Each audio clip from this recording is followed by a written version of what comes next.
ನಮಸ್ಕಾರ. ಎಲ್ಲರಿಗೂ ಕನ್ನಡ ರಾಜ್ಯೋತ್ಸವದ ಹಾರ್ದಿಕ ಶುಭಾಶಯಗಳು. ಇಂದು ನಮ್ಮೆಲ್ಲರ ಹೃದಯಕ್ಕೆ ಹತ್ತಿರವಾದ ದಿನ. ಕನ್ನಡ ರಾಜ್ಯೋತ್ಸವ ಅಂದರೆ ಕರ್ನಾಟಕ ರಾಜ್ಯದ ಹುಟ್ಟುಹಬ್ಬ. ಪ್ರತಿ ವರ್ಷದ ನವೆಂಬರ್ 1ರಂದು ನಾವು ಈ ದಿನವನ್ನು ಹೆಮ್ಮೆಯಿಂದ ಆಚರಿಸುತ್ತೇವೆ.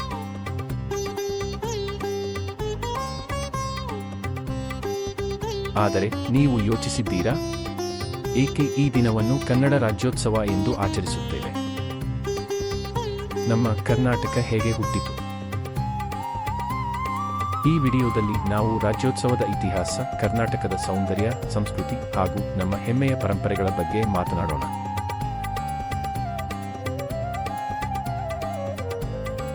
ಇದರ ಇತಿಹಾಸವನ್ನು ನೋಡುವುದಾದರೆ 1956ರ ಹಿಂದಿನ ಕಾಲದಲ್ಲಿ ಕನ್ನಡ ಭಾಷಾಭಿಮಾನಿಗಳ ಪ್ರದೇಶಗಳು ಹಲವು ರಾಜ್ಯಗಳಲ್ಲಿ ಚದುರಿಕೊಂಡಿದ್ದವು. ಮೈಸೂರು ಸಂಸ್ಥಾನ, ಬಾಂಬೆ ಪ್ರೆಸಿಡೆನ್ಸಿ, ಹೈದರಾಬಾದ್ ರಾಜ್ಯ, ಮದ್ರಾಸ್ ಪ್ರೆಸಿಡೆನ್ಸಿ ಹಾಗೂ ಕೊಡಗು ಪ್ರದೇಶಗಳು.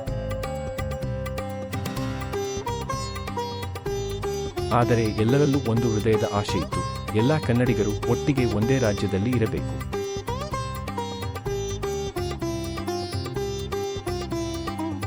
ಈ ಆಶೆಯನ್ನು ನಿಜಗೊಳಿಸಿದುದು 1956ರ ನವೆಂಬರ್ 1. ಆ ದಿನ ಕನ್ನಡ ಭಾಷಾಭಿಮಾನಿಗಳ ಪ್ರದೇಶಗಳನ್ನು ಒಂದೇ ರಾಜ್ಯವಾಗಿ ಸೇರಿಸಿ ಮೈಸೂರು ರಾಜ್ಯವೆಂದು ರೂಪಿಸಲಾಯಿತು. ನಂತರ 1973ರಲ್ಲಿ ಮುಖ್ಯಮಂತ್ರಿಯಾಗಿದ್ದ ಡಿ. ದೇವರಾಜ್ ಅರಸ್ ಅವರ ಕಾಲದಲ್ಲಿ ರಾಜ್ಯದ ಹೆಸರನ್ನು ಕರ್ನಾಟಕ ಎಂದು ಬದಲಿಸಲಾಯಿತು.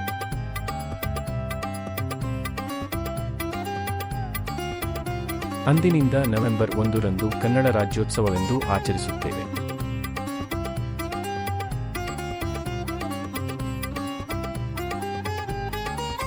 ಈ ದಿನದ ಆಚರಣೆಗಳನ್ನು ನೋಡುವುದಾದರೆ, ಈ ದಿನ ಕರ್ನಾಟಕದ ಎಲ್ಲೆಡೆ ಕೆಂಪು, ಹಳದಿ ಬಾವುಟಗಳು ಹಾರಿಸುತ್ತವೆ. ನಗರಗಳಲ್ಲಿ, ಹಳ್ಳಿಗಳಲ್ಲಿ, ಶಾಲೆ, ಕಾಲೇಜುಗಳಲ್ಲಿ ಕನ್ನಡ ಗೀತೆಗಳು, ಜನಪದ ನೃತ್ಯಗಳು ಹಾಗೂ ಸಾಂಸ್ಕೃತಿಕ ಕಾರ್ಯಕ್ರಮಗಳು ನಡೆಯುತ್ತವೆ.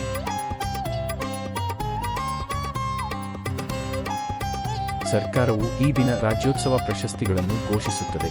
ಸಾಹಿತ್ಯ, ಕಲೆ, ವಿಜ್ಞಾನ, ಕ್ರೀಡೆ, ಸಮಾಜ ಸೇವೆ ಮುಂತಾದ ಕ್ಷೇತ್ರಗಳಲ್ಲಿ ಸಾಧನೆ ಮಾಡಿದವರಿಗೆ ಗೌರವ ನೀಡಲಾಗುತ್ತದೆ. ಮಹಾನ ಕವಿ ಕುವೆಂಪು ಅವರ ಕೃತಿ ಜಯ ಭಾರತ ಜನನಿಯ ತನುಜಾತೆ ನಮ್ಮ ರಾಜ್ಯಗೀತೆ. ಈ ಗೀತೆಯು ರಾಜ್ಯೋತ್ಸವದ ಸೌಂದರ್ಯವನ್ನು ಇನ್ನಷ್ಟು ಹೆಚ್ಚಿಸುತ್ತದೆ.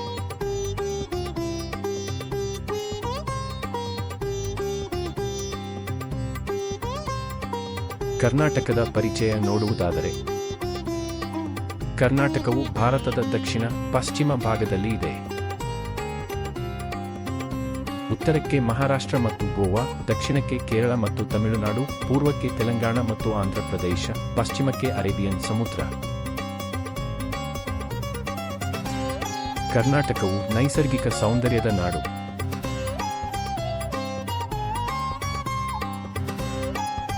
ಪಶ್ಚಿಮ ಘಟ್ಟಗಳ ಅರಣ್ಯಗಳು, ಕರಾವಳಿಯ ಕಡಲತೀರಗಳು, ಹೆಮ್ಮೆಯ ಬೆಟ್ಟಗಳು, ಜೋಗ ಜಲಪಾತ, ಶಿವನ ಸಮುದ್ರ ಎಲ್ಲವೂ ನಮ್ಮ ರಾಜ್ಯದ ಹೆಮ್ಮೆ.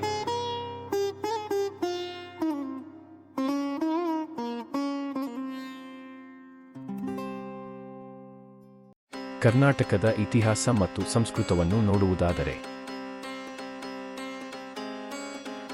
ಕರ್ನಾಟಕದ ಇತಿಹಾಸ ತುಂಬಾ ಪ್ರಾಚೀನ. ಇಲ್ಲಿ ಕದಂಬರು, ಚಾಲುಕ್ಯರು, ರಾಷ್ಟ್ರಕೂಟರು, ಹೊಯ್ಸಳರು ಹಾಗೂ ವಿಜಯನಗರ ಸಾಮ್ರಾಜ್ಯ ರಾಜಮನೆತನಗಳು ರಾಜ್ಯಭಾರ ನಡೆಸಿದವು.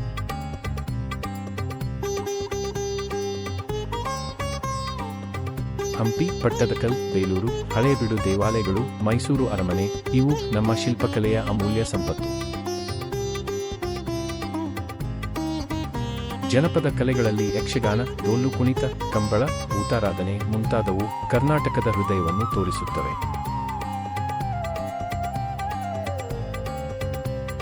ಆರ್ಥಿಕತೆ ಮತ್ತು ಪ್ರಮುಖ ನಗರಗಳು ನೋಡುವುದಾದರೆ, ಬೆಂಗಳೂರು ನಮ್ಮ ರಾಜ್ಯದ ರಾಜಧಾನಿ, ಭಾರತದ ಐಟಿ ಕೇಂದ್ರ. ಮೈಸೂರು ಸಂಸ್ಕೃತಿಯ ತವರೂರು, ಪ್ರಸಿದ್ಧ ದಸರಾ ಉತ್ಸವಕ್ಕಾಗಿ ಪ್ರಸಿದ್ಧ. ಮಂಗಳೂರು, ಹುಬ್ಬಳ್ಳಿ, ಧಾರವಾಡ, ಬೆಳಗಾವಿ, ಚಿಕ್ಕಮಗಳೂರು, ಶಿವಮೊಗ್ಗ ಇವು ಸಹ ನಮ್ಮ ರಾಜ್ಯದ ಪ್ರಮುಖ ನಗರಗಳು.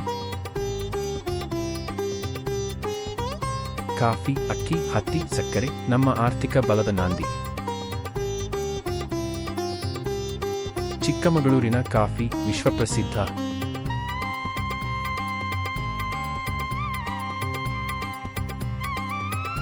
ಕನ್ನಡ ರಾಜ್ಯೋತ್ಸವವು ಕೇವಲ ಒಂದು ದಿನದ ಹಬ್ಬವಲ್ಲ. ಇದು ನಮ್ಮ ಭಾಷೆಯ ಗೌರವ, ನಮ್ಮ ಸಂಸ್ಕೃತಿಯ ಸಂಕೇತ, ನಮ್ಮ ಐಕ್ಯತೆಯ ಉತ್ಸವ. ನಾವು ಎಲ್ಲಿದ್ದರೂ, ದೇಶದೊಳಗೆ ದೇಶದ ಹೊರಗೆ, ನಮ್ಮ ಹೃದಯದಲ್ಲಿ ಕೆಂಪು ಹಳದಿ ಬಾವುಟ ಸದಾ ಹಾರಲಿ. ಎಲ್ಲರೂ ಕನ್ನಡಿಗರು, ಕರ್ನಾಟಕ ನಮ್ಮದು.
ನಿಮಗೆ ಈ ವಿಡಿಯೋ ಇಷ್ಟವಾದಲ್ಲಿ ಲೈಕ್ ಮತ್ತು ಶೇರ್ ಮಾಡಿ.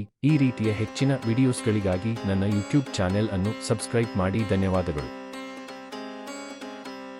ಜಯ ಭಾರತ ಜನನಿಯ ತನುಜಾತೆ, ಜಯ ಹೇ ಕರ್ನಾಟಕ ಮಾತೆ, ಜಯ ಸುಂದರ ನದಿ ವನಗಳ ನಾಡೆ, ಜಯ ಹೇ ರಸಋಷಿಗಳ ಬೀಡೆ, ಭೂದೇವಿಯ ಮಕುಟದ ನವಮಣಿಯೇ, ಗಂಧದ ಚಂದದ ಹೊನ್ನಿನ ಗಣಿಯೇ, ರಾಘವ ಮಧುಸೂದನರವತರಿಸಿದ ಭಾರತ ಜನನಿಯ ತನುಜಾತೆ, ಜಯ ಹೇ ಕರ್ನಾಟಕ ಮಾತೆ, ಜನನಿಯ ಜೋಗುಳ ವೇದದ ಘೋಷ, ಜನನಿಗೆ ಜೀವವು ನಿನ್ನಾವೇಶ, ಹಸುರಿನ ಗಿರಿಗಳ ಸಾಲೆ, ನಿನ್ನಯ ಕೊರಳಿನ ಮಾಲೆ, ಕಪಿಲ ಪತಂಜಲ ಗೌತಮ ಜಿನನುತ ಭಾರತ ಜನನಿಯ ತನುಜಾತೆ, ಜಯ ಹೇ ಕರ್ನಾಟಕ ಮಾತೆ, ಶಂಕರ ರಾಮಾನುಜ ವಿದ್ಯಾರಣ್ಯ, ಬಸವೇಶ್ವರ ಮಧ್ವರ ದಿವ್ಯಾರಣ್ಯ, ರನ್ನ ಷಡಕ್ಷರಿ ಪೊನ್ನ, ಪಂಪ ಲಕುಮಿಪತಿ ಜನ್ನ, ಕುಮಾರವ್ಯಾಸನ ಮಂಗಳಧಾಮ, ಕವಿ ಕೋಗಿಲೆಗಳ ಪುಣ್ಯಾರಾಮ, ನಾನಕ ರಾಮಾನಂದ ಕಬೀರರ ಭಾರತ ಜನನಿಯ ತನುಜಾತೆ, ಜಯ ಹೇ ಕರ್ನಾಟಕ ಮಾತೆ, ತೈಲಪ ಹೊಯ್ಸಲರಾಳಿದ ನಾಡೆ, ಡಂಕಣ ಜಕಣ ನೆಚ್ಚಿನ ಬೀಡೆ, ಕೃಷ್ಣ ಶರಾವತಿ ತುಂಗ, ಕಾವೇರಿಯ ವರರಂಗ, ಚೈತನ್ಯ ಪರಮಾಂಸ ವಿವೇಕರ ಭಾರತ ಜನನಿಯ ತನುಜಾತೆ, ಜಯ ಹೇ ಕರ್ನಾಟಕ ಮಾತೆ, ಸರ್ವಜನಾಂಗದ ಶಾಂತಿಯ ತೋಟ, ರಸಿಕರ ಕಂಗಳ ಸೆಳೆಯುವ ನೋಟ, ಹಿಂದೂ ಕ್ರೈಸ್ತ ಮುಸಲ್ಮಾನ, ಪಾರಸಿಕ ಜೈನರುದ್ಯಾನ,